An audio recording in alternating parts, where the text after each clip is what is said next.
ನಮ್ಮ total Kannada YouTube ವಾಹಿನಿಯ ಎಲ್ಲ ವೀಕ್ಷಕರಿಗೂ ನಮಸ್ಕಾರ. ನಾನು ಹರಿಹರಪುರ ಮಂಜುನಾಥ್. ನಮ್ಮ ಮನಸಾರೆ ಕಾರ್ಯಕ್ರಮದಲ್ಲಿ ಇವತ್ತು ಒಬ್ಬ ಪುಸ್ತಕ ಪ್ರಕಾಶಕರನ್ನು ನಿಮಗೆ ಪರಿಚಯ ಮಾಡಿಸ್ತಾ ಇದ್ದೀನಿ. ಹೊಸದಾಗಿ ಪರಿಚಯ ಮಾಡಿಸ್ಬೇಕಾಗಿಲ್ಲ, ಯಾಕೆಂದರೆ ಇವರು ಈಗಾಗಲೇ ಕನ್ನಡ ನಾಡಿನಾದ್ಯಂತ ಹೆಸರು ಮಾಡಿರುವಂಥ ಒಬ್ಬ ಮುದ್ರಕರು, ಪ್ರಕಾಶಕರು ಹಾಗೂ ಸ್ವತಃ ಸಾಹಿತಿಗಳು ಕೂಡ.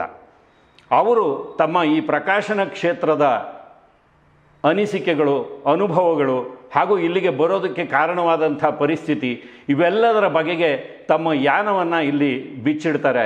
ಅವರು ನನ್ನ ಆತ್ಮೀಯ ಮಿತ್ರರಾದಂಥ ಪ್ರಕಾಶ್ ಕಂಬತ್ತಳ್ಳಿಯವರು ಗಾಂಧಿ ಬಜಾರ್ನಲ್ಲಿ ಅಂಕಿತ ಪುಸ್ತಕ ಎನ್ನುವ ಒಂದು ಪ್ರತಿಷ್ಠಿತ ಪುಸ್ತಕ ಮಳಿಗೆಯನ್ನು ಹಾಗೂ ಪ್ರಕಾಶನ ಸಂಸ್ಥೆಯನ್ನು ಹೊಂದಿರುವಂಥವರು. ಪ್ರಕಾಶ್ ಕಂಬತ್ತಳ್ಳಿ ಅವರಿಗೆ ನಮಸ್ಕಾರ. ನಮಸ್ಕಾರ. ನಮ್ಮ ವಾಹಿನಿಗೆ ನಿಮ್ಮನ್ನು ಸ್ವಾಗತಿಸ್ತಾ ಇದ್ದೀನಿ.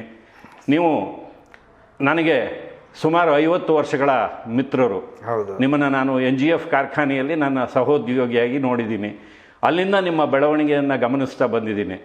ನಿಜವಾಗಿಯೂ ಒಬ್ಬ ವ್ಯಕ್ತಿ ಜೀವನದಲ್ಲಿ ಸಾಧಿಸಬಹುದಾದಂಥ ಒಂದು ಘಟ್ಟವನ್ನು ನೀವು ತಲುಪಿದಿರಿ.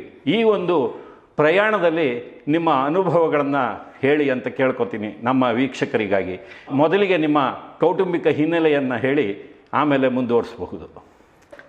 ನಮ್ಮದು ಒಂದು ಸಾಧಾರಣವಾದ ಒಂದು ಕುಟುಂಬ. ಒಂದು ಹಳ್ಳಿಯಲ್ಲಿ ನಾವು ಬೆಳೆದು ಬಂದವರು. ಹಾಗೆ ನನಗೆ ಒಂದು ಹಳ್ಳಿಯಲ್ಲಿದ್ವಿ. ಮತ್ತು ಆಮೇಲೆ ಕಂಬತ್ತಳ್ಳಿ ಅಂತ ಅದು ಹಳ್ಳಿ ಹೆಸರು. ಯಾವ ಜಿಲ್ಲೆಯಲ್ಲಿದೆ ಅದು? ಅದು ಆವಾಗ ಬಳ್ಳಾರಿ ಜಿಲ್ಲೆಯಲ್ಲಿತ್ತು. ಆಮೇಲೆ ಮಧ್ಯದಲ್ಲಿ ದಾವಣಗೆರೆ ಜಿಲ್ಲೆ ಬಂತು. ಈಗ ಹೊಸಪೇಟೆ ಜಿಲ್ಲೆಗೆ ಬಂದಿದೆ, ವಿಜಯನಗರ ಜಿಲ್ಲೆಗೆ ಬಂದಿದೆ. ಈಗ ಸದ್ಯಕ್ಕೆ ವಿಜಯನಗರ ಜಿಲ್ಲೆಯಲ್ಲಿ ಇದೆ ಈಗ. ಆಮೇಲೆ ನಮ್ಮ ತಂದೆ ಮೇಷ್ಟ್ರಾಗಿದ್ದರಿಂದ ಅವರು ದಾವಣಗೆರೆಗೆ ವರ್ಗ ಆಗಿ ಬಂದರು. ಸೊ ನಮ್ಮ ಅಂದರೆ ಮಿಡ್ಲ್ ಸ್ಕೂಲು ಎಲ್ಲವೂ ದಾವಣಗೆರೆಯಲ್ಲೇ ಆಯಿತು. ಮಿಡ್ಲ್ ಸ್ಕೂಲು, ಹೈಸ್ಕೂಲು ಎಲ್ಲ ಆಯಿತು. ವಿದ್ಯಾಭ್ಯಾಸ PUCನೂ ಆವಾಗ ಅಲ್ಲಿ ದಾವಣಗೆರೆಯಲ್ಲೇ ಮಾಡಿದ್ವಿ. ಆಮೇಲೆ ನನಗೆ ಅನ್ನಿಸ್ತು, ಅಂದರೆ ನಮ್ಮ ಮನೇಲಿ ತೀರಾ ಬಡತನವೂ ಅಲ್ಲ, ತೀರಾ ಶ್ರೀಮಂತಿಕೆಯೂ ಅಲ್ಲ, ಆ ಥರದ ಒಂದು ವಾತಾವರಣ. ನಮ್ಮ ಅಣ್ಣ ಡಾಕ್ಟ್ರು, ಒಬ್ಬರು ಡಾಕ್ಟ್ರ್ ಇದ್ದರು, ಇನ್ನೊಬ್ಬರು BSc ಓದ್ತಾ ಇದ್ರು. ಆಮೇಲೆ ನನಗೆ PUC ಓದುವಾಗ ಅನ್ನಿಸ್ತು, ಏನಿದು ಇದೆ, ನನಗೆ ಮೆಡಿಕಲ್ ರೆಪ್ರೆಸೆಂಟೇಟಿವ್ ಮಾಡಿಸ್ಬೇಕು ಅಂತ ನಮ್ಮ ಅಣ್ಣನಿಗೆ ಭಾಳ ಇದು ಇತ್ತು.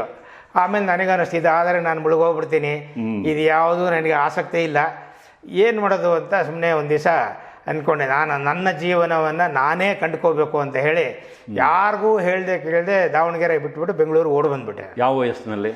16ನೇ ವಯಸ್ಸಿನಲ್ಲಿ. PUC ಜಸ್ಟ್ ಮುಗಿದಿತ್ತು ಅಷ್ಟೇ. ಅಲ್ಲಿಂದ ನಾನು ಬೆಂಗಳೂರಿಗೆ ಓಡಿ ಬಂದೆ ಅಷ್ಟೇ. ಇಲ್ಲೇನು ಮಾಡಬೇಕು, ಯಾರ್ಯಾರೂ ಪರಿಚಯ ಇಲ್ಲ, ಯಾರೂ ಇದಿಲ್ಲ, ದಿಕ್ಕಿಲ್ಲ, ದಿಸೆ ಇಲ್ಲ. ಆಮೇಲೆ ಇದು ಬೆಂಗಳೂರು ನೋಡಿ ಗಾಬರಿ ಆಗೋಯ್ತು ನನಗೆ. ಇಷ್ಟು ದೊಡ್ಡ ಸಿಟಿ, ನಾವು ದಾವಣಗೆರೆಯಲ್ಲಿ ಅಂಥ ದೊಡ್ಡ ಸಿಟಿ ಏನಲ್ಲ ಅದು. 1 ಲಕ್ಷ ಜನಸಂಖ್ಯೆ ಇದು. ಇಲ್ಲಿ ಅವಾಗ ಒಂದು 25-30 ಲಕ್ಷ ಜನ ಇದ್ರೋ ಏನೋ ಅಂತ ಕಾಣಿಸುತ್ತೆ. 71ನೇ ಇಸ್ವಿಯಲ್ಲಿ ನಾನು ಬೆಂಗಳೂರಿಗೆ ಓಡಿ ಬಂದಿದ್ದು. ನಿಧಾನಕ್ಕೆ ನಡ್ಕೊಂಡೇ ಬಂದೆ. ಎಲ್ಲರೂ ಓಡಿ ಬಂದ ಅಂತ ಹೇಳಿದ್ರು. ಅದರಿಂದ ನಾನು ಓಡಿ ಬಂದಿದ್ದೀನಿ ಅಂತ ಅನ್ಕೊಂಡ್ಬಿಟ್ಟಿದ್ದೀನಿ. 3 ದಿವಸ ನಾನು ಬೆಂಗಳೂರಿನ ಫುಟ್ಪಾತಲ್ಲಿ ಇದ್ದೆ. ಫುಟ್ಪಾತಲ್ಲಿ ಏನೂ ಇಲ್ಲ, ತಿನ್ನಕ್ಕೆ ಕೈಯಲ್ಲಿ ದುಡ್ಡಿಲ್ಲ, ಏನೂ ಇಲ್ಲ, ಏನು ಮಾಡೋದು ಅಂತ ಗೊತ್ತಿಲ್ಲ, ಯಾರ ಮನೆಗೆ ಹೋಗೋದು ಅಂತ ಗೊತ್ತಿಲ್ಲ. ಆಮೇಲೆ ಒಂದು ದಿವಸ ಇದು ಆಗಲ್ಲ ಬದುಕು, ಇನ್ನು ನನ್ನ ಕೈಲಿ ಬದುಕಕ್ಕಾಗಲ್ಲ, ವಾಪಸ್ ಮನೆಗೆ ಹೋಗೋದಕ್ಕೆ ರೆಡಿ ಇರಲಿಲ್ಲ, ದುಡ್ಡು ಇರಲಿಲ್ಲ, ರೆಡಿನೂ ಇರಲಿಲ್ಲ. ಹೋಗಿ ಒಂಥರ ಮುಖಭಂಗ ಅದು ಆಗುತ್ತೆ. ಅವ್ರಿಗೇನು ಹೇಳಿಲ್ಲ, ಬಂದುಬಿಟ್ಟಿದ್ದೀನಿ. ಅದಕ್ಕೆ ಸುಯಿಸೈಡ್ ಮಾಡ್ಕೊಂಬಿಡೋದು ಅಂತ ತೀರ್ಮಾನ ಮಾಡಿಬಿಟ್ಟೆ. ಇನ್ನು 3 ದಿವಸ ಉಪವಾಸ ಇರೋದು ಅಂದರೆ ಏನು ಅಂತ ಯಾರಿಗಾರ ತಿಳ್ಕೊಬೇಕು ಅಂದರೆ ನನ್ನನ್ನು ಕೇಳಬೇಕು, ಹೆಂಗಿರುತ್ತೆ ಉಪವಾಸ ಇದ್ದರೆ ಅಂತ. 3 ದಿವಸ ಏನೂ ಇಲ್ಲ. ಆಮೇಲೆ ಒಂದು ದಿವಸ ಶಾಂತಲಾ ಸಿಲ್ಕ್ ಹೌಸ್ ಅಂತ ಇದೆ. ಹೌದು. ಆಮೇಲೆ ಅಲ್ಲಿ ನಾನು ಇರ್ತಾ ಇದ್ದಿದ್ದು ಆರ್ಯಭವನ್ ಅಂತ ಮೆಜೆಸ್ಟಿಕ್ಕಲ್ಲಿ ಇದೆ. ಈಗ ತೆಗೆದುಬಿಟ್ಟಿದ್ದಾರೆ, ಇಲ್ಲ. ಅಲ್ಲಿ ಸಂತೋಷ್ ಥಿಯೇಟರ್ ಹತ್ರ ಆರ್ಯಭವನ್ ಅಂತ ಇದೆ. ಆರ್ಯಭವನ್ ಮುಂದೆನೆ ಒಂದು ರೂಟ್ ನಂಬರ್ 11 ಅಂತ ಇತ್ತು ಅವಾಗ. ಹಿಮಾಲಯ ಟಾಕೀಸ್ ಪಕ್ಕದಲ್ಲಿ ಒಂದು ಬಸ್ ಸ್ಟಾಪ್ ಇತ್ತು. ಅಲ್ಲಿ ಗಾಂಧಿ ಬಜಾರ್ನಿಂದ ಬಸ್ ಸ್ಟಾಪ್ ಅದು. ಅಲ್ಲಿ ಬಸ್ ಸ್ಟಾಪ್ ಇತ್ತು. ಆ ಬಸ್ ಸ್ಟಾಪಲ್ಲಿ ಆ ಸೋಫಾ ಮೇಲೆ, ಕಲ್ಲಿನ ಸೋಫಾದ ಮೇಲೆ ನಾನು ಮಲ್ಕೊಂಡು 3 ದಿವಸ ಅಲ್ಲಿ ಕಾಲ ಕಳೆಯೋದು. ಆಮೇಲೆ ಏನು ಮಾಡೋದು ಅಂತ ಹೋದೆ. ಅಲ್ಲಿ ಶಾಂತಿಲಾ ಟಾಕೀಸ್ ಹತ್ರ ನಡ್ಕೊಂಡು ಹೋಗ್ತಾ ಇದ್ದೆ. ಶಾಂತಿಲಾ ಸಿಲ್ಕ್ ಹೌಸ್ ಹತ್ರ ನಡ್ಕೊಂಡು ಹೋಗ್ತಿರೋ ಒಂದು BTS ಬಸ್ ಬಂತು, ಬರ್ತಾ ಇತ್ತು. ನೋಡಿದೆ, ಇದೇ ಸರಿಯಾದ ಸಮಯ ಸೂಸೈಡ್ ಮಾಡ್ಕೊಳ್ಳೋಕ್ಕೆ. ಬಸ್ಸಿಗೆ ಅಡ್ಡ ಹೋಗ್ಬಿಟ್ರೆ ಅವನು ಡಿಕ್ಕೆ ಹೊಡಿತಾನೆ, ಸತ್ತೋಗ್ಬಿಡ್ತಾನೆ, ಅಲ್ಲಿಗೆ ಮುಗೀತು ಕತೆ. ಎಲ್ಲ ಒಂಥರ ಪರಿಸಮಾಪ್ತಿ ಆಗುತ್ತೆ ಅಂತ ಅಂದ್ಕೊಂಡು ಅವನು ಬಸ್ ಸ್ಪೀಡಾಗಿ ಬರ್ತಾ ಇದ್ದ ಆ ಕಡೆಯಿಂದ. ನಾನು ಅಡ್ಡ ಹೋಗ್ಬಿಟ್ಟೆ.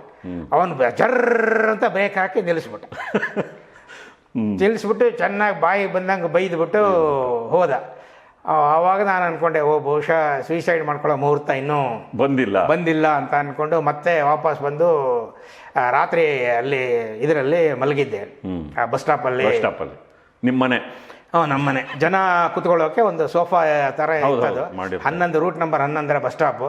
ಮಲಗಿದ್ದೆ. ರಾತ್ರಿ ಒಂದು 12-1 ಗಂಟೆ ಇರ್ಬೋದು. ಯಾವನೋ ಒಂದು ಬಕೆಟ್ ನೀರು ಸುರಿದ್ಬಿಟ್ಟ ನನ್ನ ಮೇಲೆ. ಆಮೇಲೆ ಗಡಬಡಿಸಿ ಎದ್ದು ಕುತ್ಕೊಂಡು, ಯಾಕೆ ನೀರು ಹಾಕಿದೆ ಅಂತ ಕೇಳಿದೆ.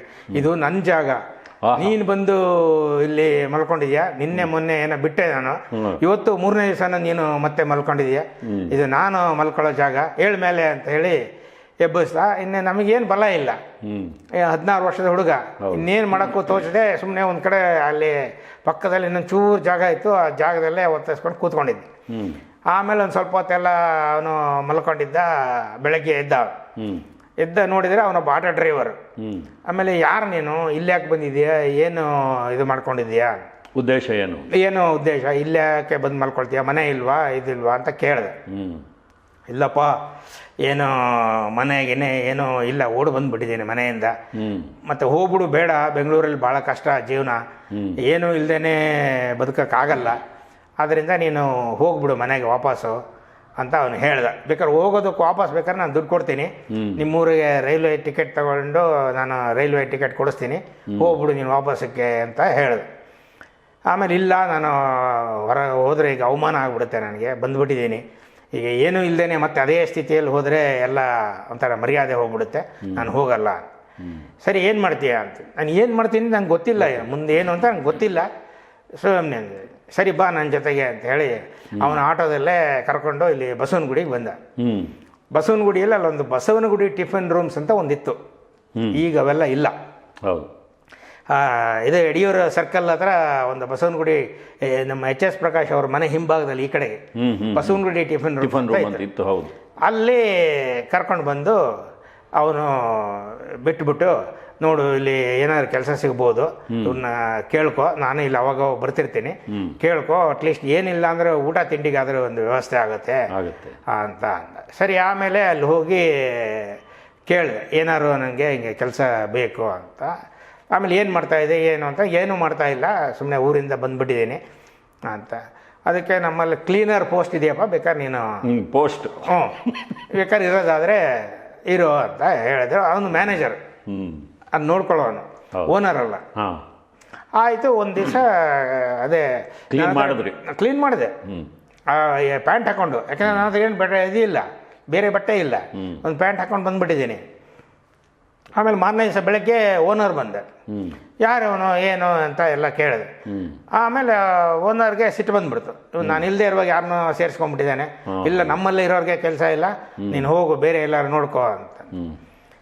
ಸರಿ, ಆಮೇಲೆ ತಿಂಡಿ ಗಿಂಡಿ ಆಯಿತು. 3 ದಿವಸದ ಮೇಲೆ ಹೋಟ್ಲಲ್ಲಿ ತಿಂಡಿ ಗಿಂಡಿ ಎಲ್ಲ ತಿನ್ಕೊಂಡು, ಆಮೇಲೆ ಒಂದು ಮಧ್ಯಾಹ್ನದಷ್ಟೊತ್ತಿಗೆ ಇವನು ಬಂದ, ನಮ್ಮ ಆಟೋದವನು, ನನ್ನ ಯಾರು ಅಲ್ಲಿ ಬಿಟ್ಟು ಹೋಗಿದ್ದ, ಅವನು ಬಂದು ಏನು ಎಲ್ಲ ಸೆಟ್ಲ್ ಆಯ್ತಾ, ಪರವಾಗಿಲ್ವಾ ಏನು ಅಂತ ಕೇಳಿದೆ, ಮಾರ್ಗದರ್ಶಕ. ಬಂದ. ಆಮೇಲೆ ನಾನು ಹೇಳಿದೆ, ಹಿಂಗಾಯ್ತು ನೋಡಿ, ನಿನ್ನೆ ಎಲ್ಲ ಕ್ಲೀನ್ ಮಾಡಿದೆ, ರಾತ್ರಿ ಎಲ್ಲ ಊಟ ಎಲ್ಲ ಹಾಕಿದ್ರು, ಈಗ ಬೇಡ ಹೋಗು ಅಂತ ಹೇಳ್ತಾ ಇದ್ದಾರೆ, ಏನು ಮಾಡೋದು ಅಂತ. ಹೌದಾ, ಹಂಗಾರೆ ಬಾ ಇನ್ನೊಂದು ಹೋಗೋಣ ಅಂತೇಳಿ ಮತ್ತೆ ಅವ್ನು ನನ್ನ ಕರ್ಕೊಂಡು, ಲಗೇಜ್ ಇಲ್ಲ ಏನಿಲ್ಲ.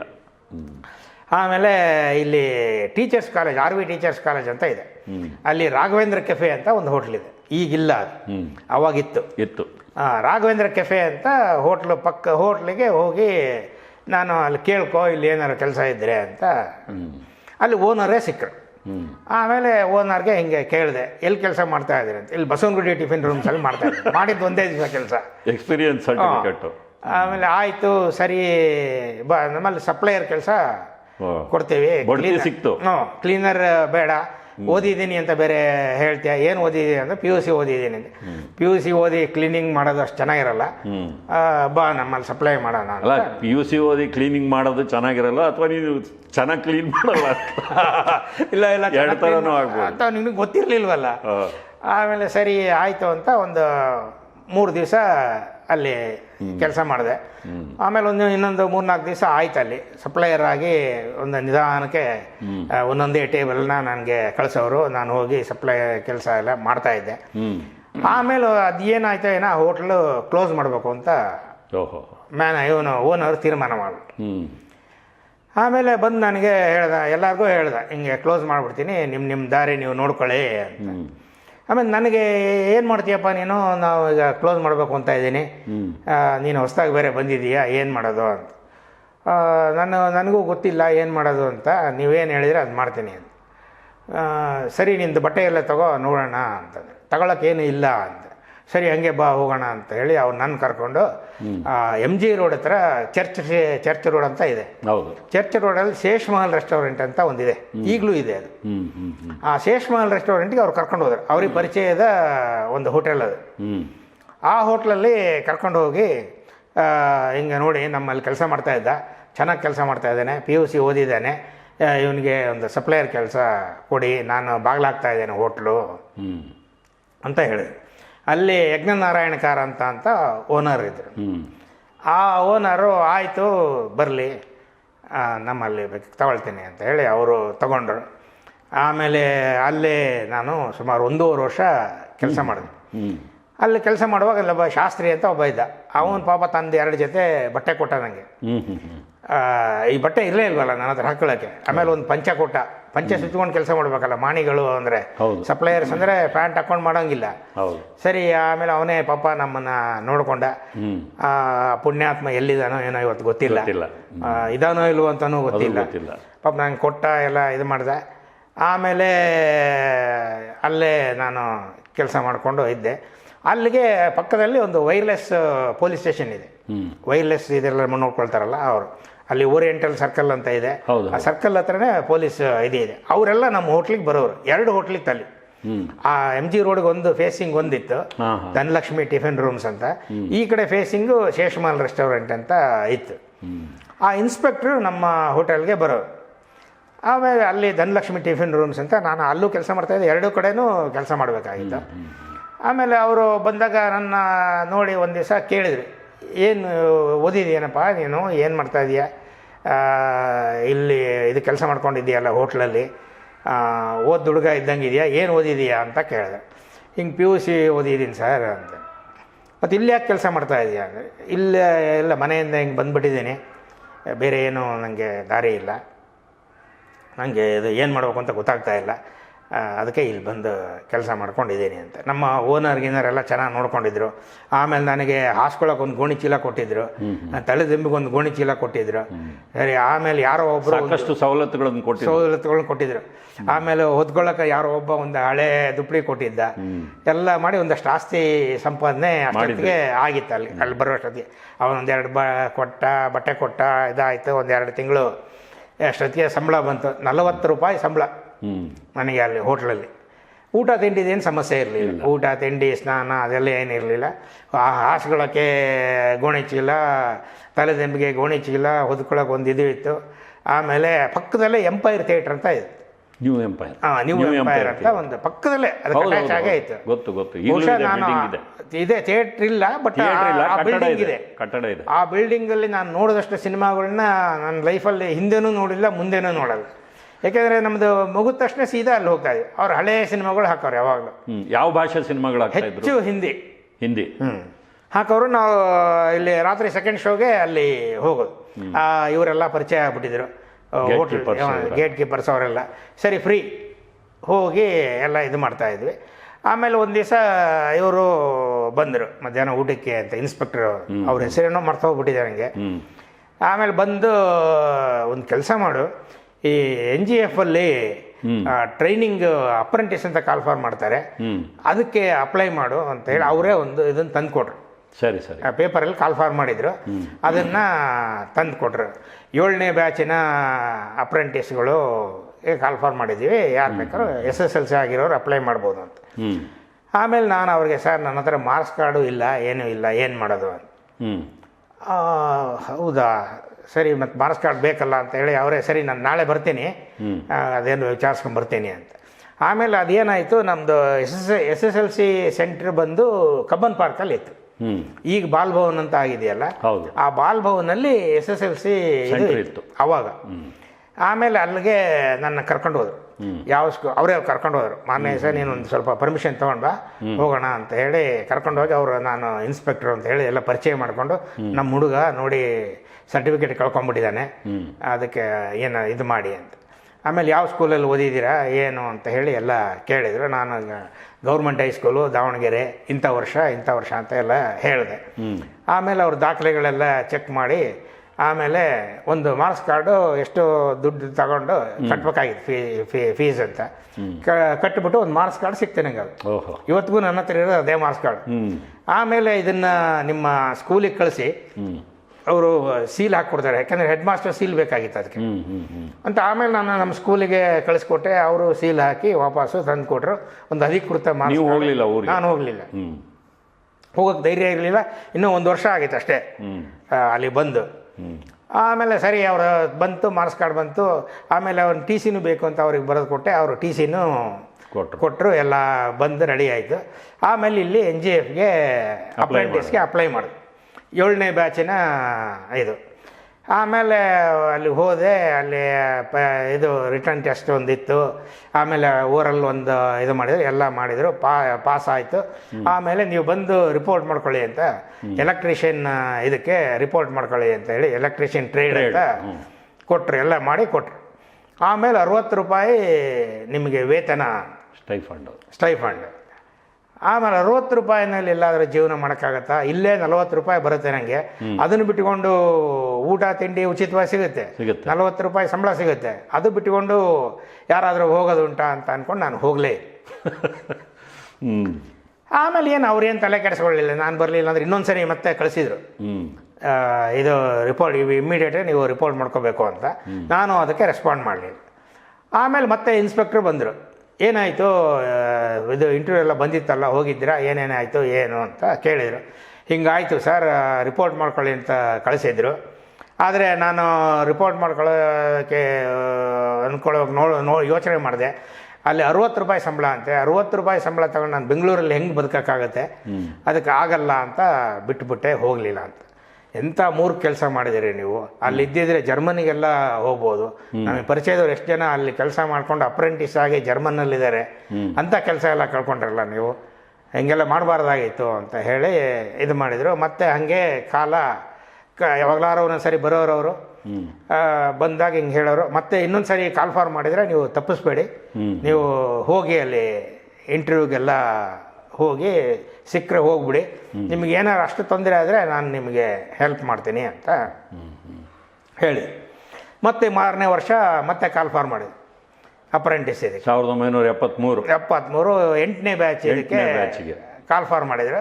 ಅಪ್ಲೈ ಮಾಡಿದೆ, ರಿಟರ್ನ್ ಟೆಸ್ಟ್ ಆಯಿತು, ಓರಲ್ ಆಯಿತು. ಅದೇನೋ ಒಂದು ಜಾಯಿನ್ ಮಾಡೋದು ಕೊಟ್ಟಿದ್ರು, ಒಂದು ಸ್ಲೋಪ್ ಆಗಿ ಇದನ್ನು ಜಾಯಿನ್ ಮಾಡೋದು ಕೊಟ್ಟಿದ್ರು, ಆಪ್ಟಿಟ್ಯೂಡ್ ಟೆಸ್ಟ್. ನಾನು ಅದೇ ಬ್ಯಾಚ್ನು ಅಂತಾನೆ, ಅದೇ ಬ್ಯಾಚ್ನವ್ರೆ. ನಾವು ಈ ಪರೀಕ್ಷೆ ಎಲ್ಲ ಅವಾಗ ಪರಿಚಯ ಇರಲಿಲ್ವಲ್ಲ, ಅದೇ ಆವಾಗ ಆಪ್ಟಿಟ್ಯೂಡ್ ಟೆಸ್ಟಲ್ಲಿ ನಾನು ಫಸ್ಟ್ ಮಾಡಿಬಿಟ್ಟೆ. ಅದು ಮಾಡಿದ್ದು ಬೋರೇಗೌಡರು ಅಂತ, ನನಗೆ ಅವಾಗ ಬೋರೇಗೌಡರು ಅಂತ ಗೊತ್ತಿರಲಿಲ್ಲ, ಆಮೇಲೆ ಗೊತ್ತಾಯ್ತು. ಅವ್ರು ನೋಡಿ ಭಾಳ ಖುಷಿ ಪಟ್ಟು, ನೋಡಿ ಯಾಕೆ ಭಾಳಷ್ಟು ಜನರಿಗೆ ಮಾಡೋಕ್ಕೆ ಬರಲಿಲ್ಲ ಅದು. ಆಮೇಲೆ ಪೀಸ್ ಕೊಟ್ಟಿರ್ತೀವಿ, ಜಾಯಿನ್ ಮಕ್ಕಳಿಗೆ ಆಟಕ್ಕೆ ಕೊಡ್ತೀವಲ್ಲ ಹಾಗೆ. ಆಮೇಲೆ ನೋಡಿ ಅವರು ಯಾವ ಊರು ಏನು ಎತ್ತ ಎಲ್ಲ ಅಂತ ಕೇಳ್ಕೊಂಡ್ರು ಅವರು. ಸೊ ಹಾಗಾಗಿ ಅವ್ರ ಮನಸ್ಸಿನಲ್ಲಿ ನನಗೆ ಉಳ್ಕೊಂಡಿದ್ದಾರೆ. ಆಮೇಲೆ ಇದಾಯಿತು. ಆಮೇಲೆ ಮಿಲ್ಲರ್ ಅಂತ ಹೇಳಿ ಟ್ರೇಡ್ ಕೊಟ್ಬಿಟ್ಟು ಮತ್ತೆ ಇದಕ್ಕೆ ಕರೆದ್ರು, ನೀವು ರಿಪೋರ್ಟ್ ಮಾಡ್ಕೊಳ್ಳಿ, ಮಿಲ್ಲರ್ ಟ್ರೇಡ್ ಕೊಟ್ಟಿದ್ದೀವಿ, ರಿಪೋರ್ಟ್ ಮಾಡ್ಕೊಳ್ಳಿ ಇದು ಅಂತ. ಆದರೆ ಈ 60 ರೂಪಾಯಿ ಸ್ಟೈಫಂಡಲ್ಲಿ ಹೆಂಗಪ್ಪ ಬದುಕೋದು ಅಂತ ಯೋಚನೆ ಮಾಡ್ಕೊಂಡು ಮನಸ್ಸಿನಲ್ಲಿ ದ್ವಂದ್ವ ಸ್ಥಿತಿ ಇದ್ದು, ಹಾಗೆ ನಾನು ಸುಮ್ಮನೆ ಉಳ್ಕೊಂಡೆ.